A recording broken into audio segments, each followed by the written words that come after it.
Chapter 11, Mishnah 2. The third sin listed in the previous Mishnah. A sage who rebels against the high court is put to death, as it is stated, Deuteronomy 17:8 through 12. If a matter of judgment is hidden from you, etc., you shall rise and go up to the place that God will choose. You shall come to the Kohanim, the Levites, and to the judge who will be in those days. You shall ask, and they will tell you the word of judgment. You shall act according to the word that they will tell you from that place that God will choose. The man who acts with willfulness, not listening to the Kohen or the judge, that man shall die. This passage is about a sage who disagrees with the ruling of a court in his town. The Torah requires him and the judges of the court to go up to the place that God will choose, i.e., the temple in Jerusalem, and present their opinions to the high court there, who then decide which side is right. The Mishnah describes the procedure that should be followed.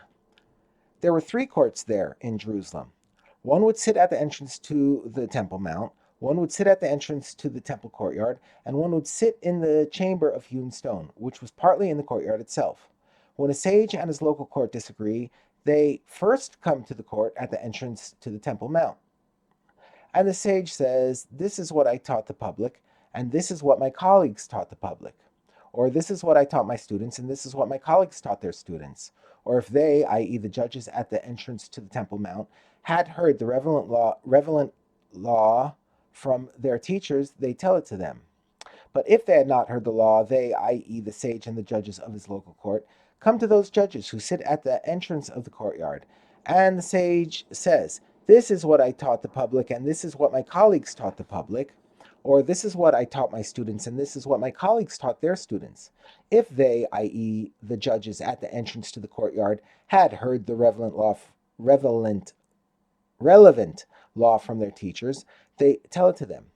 But if not, these, i.e., the sages and the judges of his local court, and these, i.e., the judges of the first 2 courts, come to the high court that is in the chamber of hewn stone, from which Torah goes out to the entire Jewish people, as it is stated, Deuteronomy 17:10, "You shall act according to the word that they will tell you from that place that God will choose," i.e., the chamber of hewn stone, which is part of the temple where God chooses to dwell.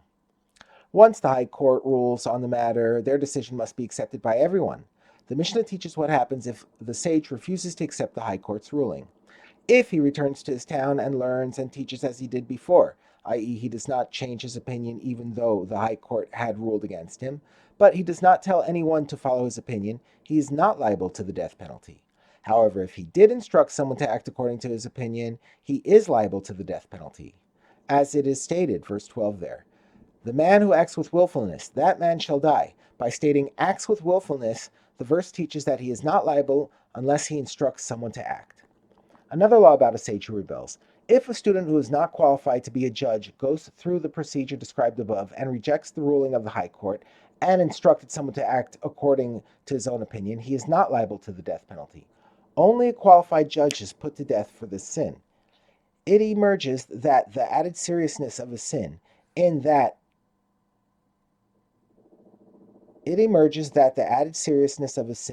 he not only disobeyed the high court but also gave a ruling when he was not qualified to do so is a leniency for him because his lack of qualification exempts him from the death penalty.